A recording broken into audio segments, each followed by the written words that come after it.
Good. Okay, we're live. Hi, this is Adam Gordon and Dr. Fred Cohen. Say hi, Fred. Dr. Fred. Dr. Fred. From the 1980s, I guess.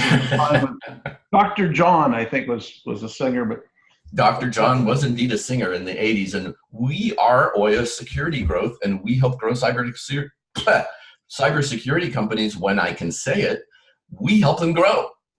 Well, we help grow them. Yes, and we help them grow. That's different. That's right. We've had this conversation. Yeah, well, good. Let's not have it again. So you're in a new browser on a new computer. What new computer did you get? I bought a MacBook Pro. Oh my God, a MacBook Pro. So you've decided to stay in the walled garden. I am very, very, very happy in my walled garden. See, now at my house, we have a fence, but we don't have a walled garden. It's a fence. It's not really technically a garden. It's a yard.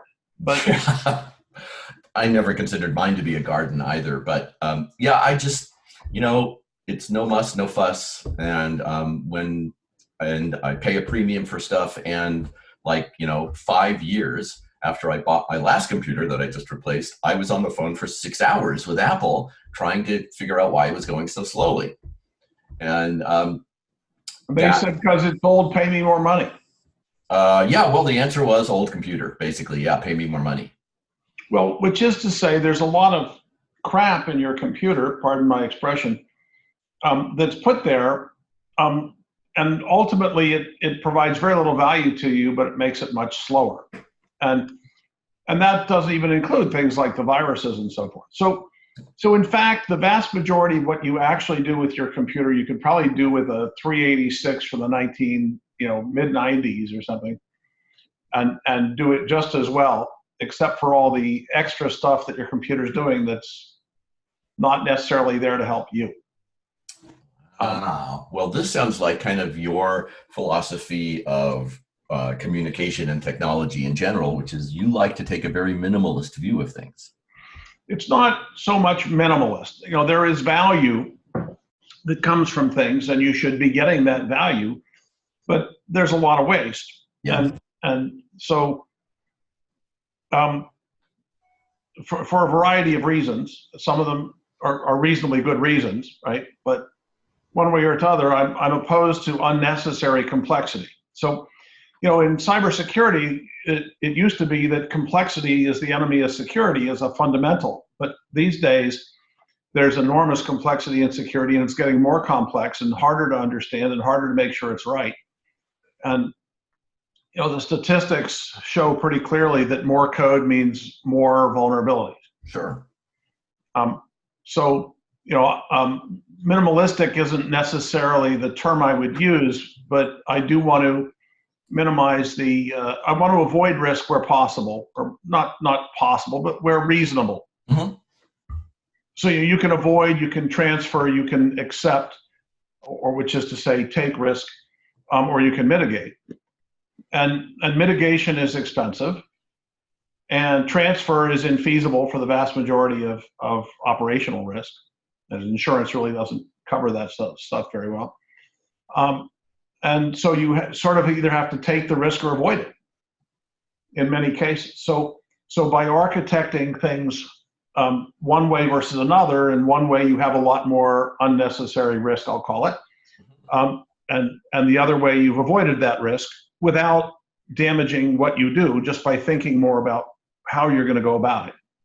So I favor risk avoidance to risk acceptance, except of course I'm in business. So business is all about taking risks for rewards. Right. I'm always willing to take the risk for the reward, but there's no reason to take unnecessary risks. So that's really the issue. Yes. And I find that that general concept is very much true in marketing as well, that complexity is the enemy of communication. And it's easy to make things sound complicated. It's hard to make things sound simple. And one could say, in fact, that's been the base career, is enabling people to tell complicated stories in a really simple way so that most people get it. And look, you have graphs for us. So you're advertising by vocalizing the storytelling aspect of what you do, which is a fine way to go about it. But one of the things that you mentioned was, and this is one of my cash flow analysis programs, Mm-hmm. and you mentioned that the output that you were seeing was I'll just show you that here, was this. Right. It has a bunch of numbers and colors, and it's telling you things along the way, like this is how much cash you're going to need on this day, right? And so forth. And this particular model, is a pretty simple model. The curves are very simple and so forth.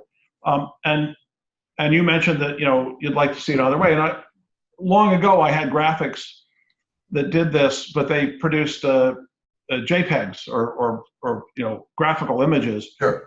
And so I had taken those out because of the download time and so forth, but it still had the capacity. So what I did was I turned on with Google, Google Graphs or whatever it's called. And so you have the same pictures. And so you talk about communicating verbally. I guess you have to, because otherwise you wouldn't be talking. But this is the visual form of that. Right. And there are things that you see in the visuals that you can read out of the non-visuals, mm-hmm. right? But you have to look very carefully to see them and understand them.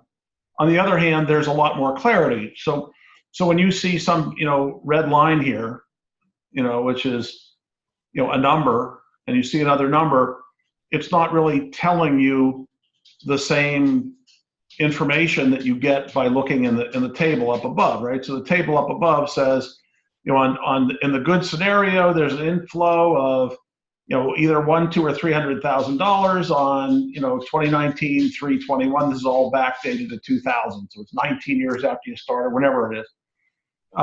And so in this worst case, here's your number. So it's much more analytically understanding, but it doesn't have that cognitive understanding that the graphics has. Right. The graphics is pretty straightforward. Here's the cash flow changes. Here's a bad day. Yeah. 602,000 of negative cash flow for a couple of days, right? Here's another 603, thousand. On the other hand, we have our good days. Yes. 300,000 in, right? And this is the worst case, early bills, late income, cash flow. So the cash flow here, it's describing different circumstances. So sure. If things go poorly, you end up with less money. I think this header here is wrong. I just set these headers in today. But basically this says worst case financial, best case, and so forth, but everything happens at the same time. All the transitions happen. Mm-hmm. And as you go, in this case, the transitions happen at different times, right? But the outcomes are the same. Mm-hmm. So here, you're out here at, in this case, got to scroll up to even see it. You're here at 1,200 days, so 1,200 days is how many years? If you look at 250 days a year as a business thing, that's 4 years, 1,000, so that's like 48 years. Yeah, okay. Oh my God, 48 years. Right? But you'll have a lot of cash. Well, here it's 12,309, so it's a little bit better, and here it's 12,129. So you've saved a year. On the other hand, it's a long time before you get there. Right? and so this also goes back to an area I've been researching recently, which is data display, how to display data. Because you're right, those two screens of information that you just shared with us say exactly the same thing. They're different in that they provide different levels of detail, and really different in that different parts of your brain are actually used to analyze them. And the part of your brain that's used to analyze the graphs is by far the fastest part of your brain. It's about 30,000 times faster than the rest of your brain. And that's the visual cortex. So seeing this allows you to look at the trends really quickly, pick up on them really quickly, and then spot any anomalies, which then you need your numerical data then to dive into to get the real details. Yeah, people say that to me all the time, but these graphical depictions show what seems like little trivial minor things, right? And so what happens is with the raw data, you get all the facts, maybe Yep. many of which you don't want. But if instead of looking at 1,000 steps, we look at 100 steps, now we're looking at the same thing in a shorter time frame. Right. Let's just get up to this. Here we go. Shorter time frame, same results. And you start to see some details that are actually quite different. Yep. Right? And so forth. And in some cases, those details are, the devil's, right? That's in those details. Yes. Well, what do they call it? There's a word that they use for how frequently you sample the data. And that has a big determinant on what you see. So now that's an interesting thing you said there, because this particular thing is not about the sampling frequency. Mm-hmm. But you're right. So these particular models, are at the level of every day or every business day, if you Right. choose to interpret it that way. So things are happening every day, and there are lots and lots of things that can happen over a longer period of time. But let's just look at and just another example, slightly more complicated model. This is a business that's going after multiple markets, and so we're seeing every day, and I'm going to show you every day, but instead of for 100 days, I'm going to show you every day for 1,000 days. And we'll go look at that one again for 1,000 days. And what you'll see is the period over which you look becomes much more important. Mm-hmm. So, this is, talking about here's an active growth period and then it flattens out. And most every business, when you hit the total available market, you have this recurring revenue that's maybe growing over time, but you're not really making progress in that exponential curve way. Right. And the reason here is there are three markets, market 1, 2, and 3, and you go after one and you get a higher recurring revenue for a period of time. You're sort of pausing until you get the next one, and then I have that much higher and higher, but it doesn't keep stepping up forever. Right. So now, regardless of the complexity of the how many of what you have over time, everything is stabilizing in this model. And there are other models, depending on if you added to this the cost of employees, for example, because this is a cash flow model for a sales process, not for the execution and the overhead. If you added an overhead that was increasing with time, then all of these curves bend down. Mm-hmm. So it ends up that the business gets better and better for a while, and then it gets worse and worse and worse, and it drops off. So the time scale, things can look really good, and then as time goes on, they get much worse. And it's not out of randomness. There are specific things that happen. You run out of available market, the costs go up. Sure. And the income doesn't necessarily go up, and competitors come into the market and so forth. And your graphs, they display the typical kind of large scale evolutionary trends that you see when you start looking at like universal data, things like that, in that you've got a step function, and what do they call themselves? Anthropological biologists, anthrobiologists tell us that that's how nature works. It's a step function. They call it punctuated equilibrium. So something changes, and then it flattens out for a while, and then something changes, and then that flattens out for a while. Yeah. So this question of what you look at over time and what you model. So all of these things these are simulations, just like a spreadsheet is an analytical model. These are simulation models. Sure. So the thing about models is they're models. So. Are you going to the map is not the territory? Same thing. Okay, yeah. Time for you to share your screen back. Sorry for intercepting the rest of your By the way, what was our call today supposed to be about? What was this conference to discuss? We're now 18 minutes into our 20-minute recording. And we still haven't decided on a topic. Well, you and I tend to decide these things kind of in a free-flowing manner. So I decided not to actually set a topic for today and just see where our conversation took us. Well, so I've been focusing, end of year, beginning of year. Yep. One of the things I always do is, do strategic reviews. And as well as, there's a lot of paperwork for the end of the year and the beginning of the year. And, decide about, what your plans are this year and then start making, buying things to make things work through the year. So you have, you've delayed certain expenses at the end of the year because of the end of year issues and so forth. But so one of the things that I've been focusing on lately and, is modeling, and not just this simulation modeling, the sort of thing that you've seen. By the way, you're not sharing your screen yet. So it's going to be, there you go. Let's just go. So I've been, for many years, I've been building models, security related models for enterprises and so forth, and doing business modeling. So I sort of thought that this year I'd focus a lot of my time and effort on business modeling, but also, so I have different things I work on, and I try to leverage one for the other. Mm-hmm.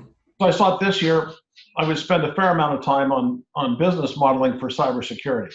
Mm-hmm. And this goes both for the companies that are trying to grow, but also for companies, enterprises, and so forth that are trying to make security decisions. And one of the big problems that we have in making buying decisions, but also just making, budget decisions and so forth, is trying to get a model of how security works and how much I should spend and what I get for it. And it's just a tricky mess, right? And yeah. People talk about return on investment and all this stuff.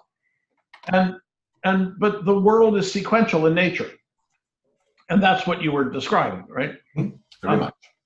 So, for many years I've been doing simulations. I have other simulations that are available. Anybody can run them on the website of Attack and Defense. And I've written papers where we, draw the graphs, look at how much you put into security, and the more you put in, the better the graph looks in terms of how much time it takes to defeat an attack and which percentage of the attacks get through.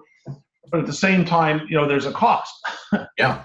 So you're always going to have some crossover point where it becomes more expensive than it's worth, if you will. Right.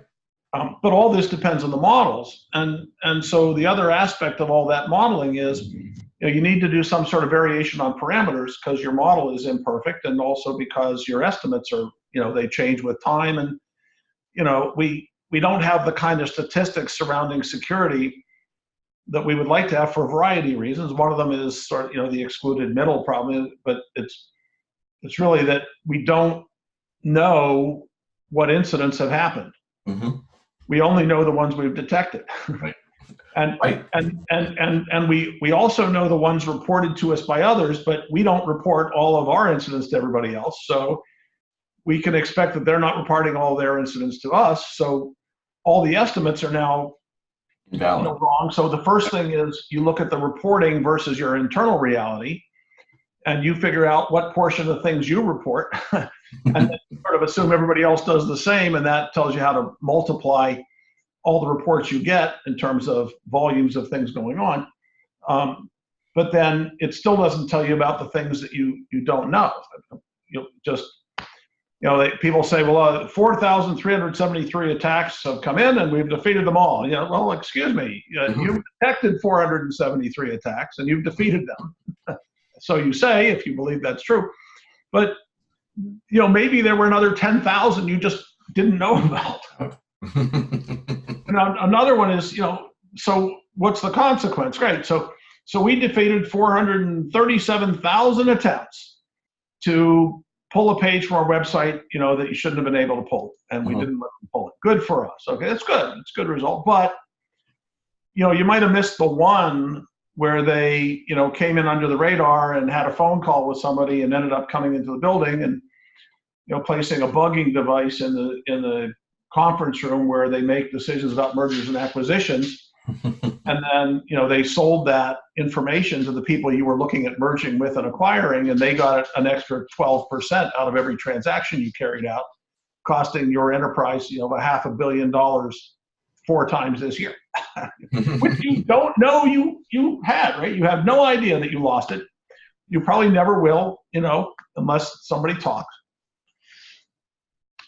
So this whole notion of how you do the statistics and how you measure things, becomes very tricky. So I'm trying to get better business models and try to fuse the business models that we have for helping to grow a business and helping to analyze a business and cash flow and all these things, and integrate those with the risk management type approaches so that we get these integrated risk understanding and rare event understanding and so forth. So that's one of my foci this year.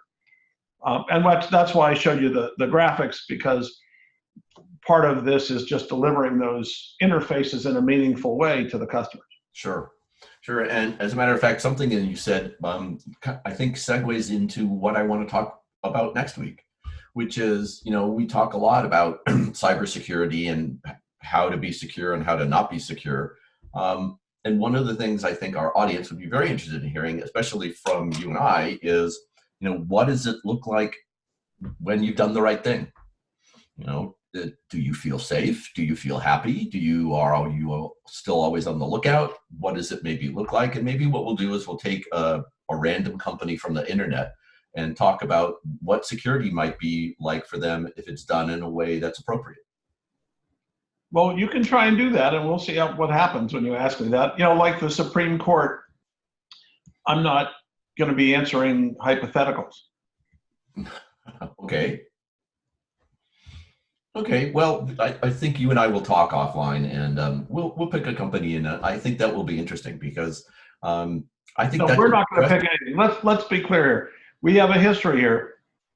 You come up with things I've never seen before, and you bring them up as the topic. Okay. And I just respond in real time. Okay, then that's what I'll do. I'll pick a company, and because I think a lot of people are interested in, what does it look like if I've done security right, if it's appropriate to where I am, and I'm not spending too much, and I've got about the right mix. What does it look like? What is it? What is that? What are the things you have to look at to be sure about that? And I think that's a really I'll save you a lot of time. We have a website that goes into this in great detail, but judging from the outside, the image that's being portrayed, you can't really tell very much. True. And this is actually one of the really interesting things that I see out of potential buyers. And so, we have people that want to buy security, whatever that is. They don't realize it's something you do, not something you buy, but we'll just avoid that for the moment. So they want to buy something for their security. And what they want is a price. So they call up and say, I want to know how much I should pay for this video system that's going to run my, new building, right? Mm-hmm. And what they want is an estimate. They think they're getting a phone system where you ask like 5 questions and say, okay, how many phones do you need? How many headsets do you need? How many rooms? How many lines do you want? Okay, blah, blah, blah, calculate. Here's how much it'll cost you, and here's the maintenance fee. But when you do that in the security arena, it all has to do with the function of your business.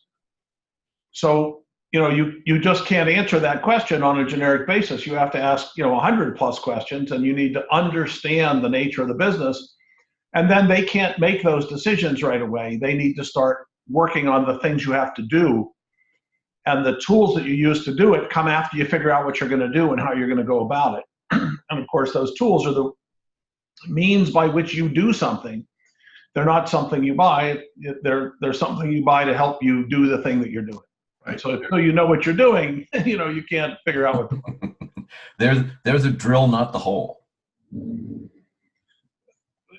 Okay. Repeat what you just said. Here I talk for like 3, 4, 5 minutes, try to enlighten the audience, try to explain something, and you just say like 3 words, 4 words. Well, that comes from the old marketing line about the guy who goes into Home Depot and is looking for a 3/8 inch drill bit.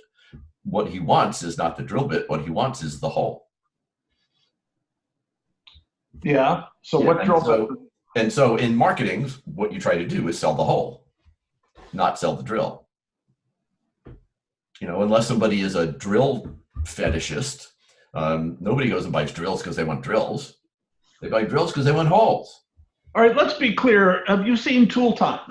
I have many times.